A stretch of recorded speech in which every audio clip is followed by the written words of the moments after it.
Hello, ఏం చేస్తున్నావే? ఇప్పుడే రమ్య దగ్గరికి వెళ్ళొచ్చాను.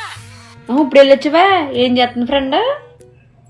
మనం దాన్ని ఇంత బాగుంది అంత బాగుంది అంటాం కదా, అది ఫేస్ ప్యాక్లు రాసేస్తుంది. నేను వెళ్ళేటప్పుడు తెలుసా? అవునా, ఈ మధ్య అంతేనే బాబు. అందరూ ఫేస్ కి ఏదో రాసేసుకుంటున్నారు ముఖానికి. అలాగే అన్ని రాసుకుంటే ముఖం పాడైపోతుంది తెలుసా. నేనైతే ఇప్పుడు నేచురల్ గానే ఉంటాను తెలుసా. అలాంటివన్నీ రాసుకోకూడదు. నిజమే, వేస్టే బాబు. ఎలాగుందో అలా ఉంచుకోవాలి కానీ ముఖానికి అయ్యి పామెత్తే ముఖం అంతా పాడైపోద్ది. ఎందుకు వచ్చినాయో ఎన్ని? అందరు రాస్తున్నారే, నువ్వే నేను రాసుకోవట్లేదు తెలుసా.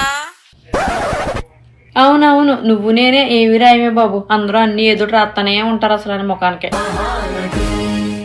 నేను వెళ్దాన్ని అడిగాను ఏమి రాస్తున్నావే అని. కాఫీ పౌడర్ రాస్తున్నాను ముఖానికి. కాఫీ పౌడర్ ఏంటి? అవునా, కాఫీ పౌడర్ రాస్తుందా?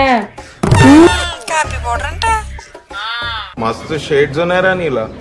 అబ్బో కమలాసన్. అవును అంటున్నారు మరి కాఫీ పౌడర్ చాలా మంచిదని. ఏమో బాబు, నేను అసలు ఏమి రాయను. చూసావు కదా నా ముఖం ఎంత బాగుంటుందో. ఏమి రాయిపోయినా బాగానే ఉంటది. అందరూ అది రాసుకో ఇది రాసుకో నువ్వు చేసేస్తుంటారు కానీ ఏం అక్కర్లేదు. చూసారా సార్ డబుల్ యాక్షన్. అంతేలేవే, మనం ఇలాగే ఉందాంలే. అవునవును, అంతే అంతే. ఏమి రాయొద్దులేవే, మనం ఇలాగే ఉందామని చెప్పాను. సరే మరి అయితే అందరూ బాగున్నారు కదా? బాగున్నారు. బాయ్.